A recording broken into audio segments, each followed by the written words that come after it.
اور جہنم کے 7 درجے ہیں. جہنم کتنی منزلوں کا ہے؟ 7 منزلوں کا. اور ایک منزل سے لے کر دوسری منزل کے درمیان میں پتہ ہے کتنی مسافت کا سفر ہے؟ 7000 سال کا سفر ہے. اتنی بڑی جہنم، صرف ایک منزل. پھر آپ سوچو 7 منزل کتنی بڑی ہوگی. اور جبریل امین نے عرض کی کیا رسول اللہ ہر منزل کے اندر ہر کس کو عذاب ملے گا؟ حضور نے فرمایا وہ 7 منزلوں کے اندر کس کس کو عذاب ملے گا؟ تو جبریل امین نے کہا کہ دیکھو یا رسول اللہ، جہنم کا جو سب سے نیچلا حصہ ہوگا نا، اس میں کون ہوں گے؟ منافقین. منافق جانتے ہو؟ جو منہ سے کچھ اور کہتا ہے لیکن دل کے اندر کچھ اور ہوتا ہے.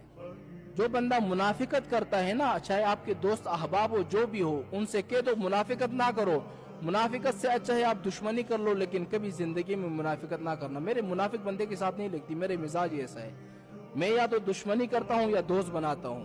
منافقت مجھ سے نہیں ہوتا، حالانکہ میرے اتنے زیادہ دوست علماء وغیرہ ہے، لیکن جو منافقت کرتے ہیں میں ان کو صاف صاف کہہ دوں بھائی میری آپ کی دشمنی ہے، بھلے ٹھیک ہے، دوستی ہے لیکن منافقت نہیں ہے. مجھ سے منافقت نہیں کرے گا. دوستی کرنی ہے یا دشمنی کرنی ہے تو صاف کہو، یہ منافقت نہ کہو. بندہ کبھی پھنس جاتا ہے نا. یہ کچھ دنوں پہلے میرا معاملہ ہوا، حالانکہ میرے کچھ لوگ ایسے ہیں، میرے باپ کے ساتھ انہوں نے کہا ہے، میرے ماموں کے ساتھ، میرے دادا کے ساتھ، لیکن ایسا وقت آیا کہ مجھے گرانے کی کوشش کی. کیا ہے؟ منافقت ہے. تو اس لیے جو منافق بندہ ہوگا نا وہ جہنم میں سب سے نیچے ہوگا، سب سے نیچے. اور دوسرا کون سا بندہ ہوگا؟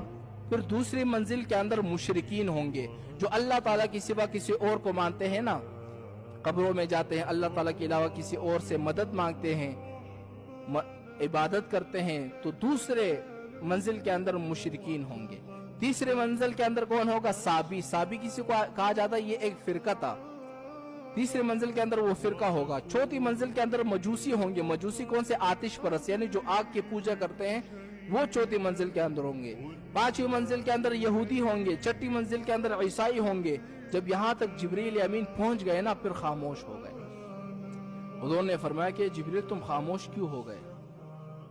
کیونکہ جبریل کو پتا تھا، آپ صلی اللہ علیہ وسلم کے مزاج کا پتا تھا کہ یہ نبی جو ہے نا اپنی امت کا غم برداشت نہیں کر سکتا.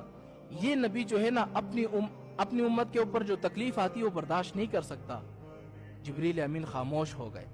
پھر حضور نے فرمایا اے جبریل ذرا مجھے یہ بتاؤ یہ 7ویں منزل کے اندر کون لوگ ہوں گے؟ آخر جبریل امین مجبور ہو گئے. فرمایا یا رسول اللہ 7ویں منزل کے اندر آپ کے امت کے وہ لوگ ہوں گے جو کبیرہ گناہوں کے اندر مبتلا تھے. جب حضور نے یہ بات سنی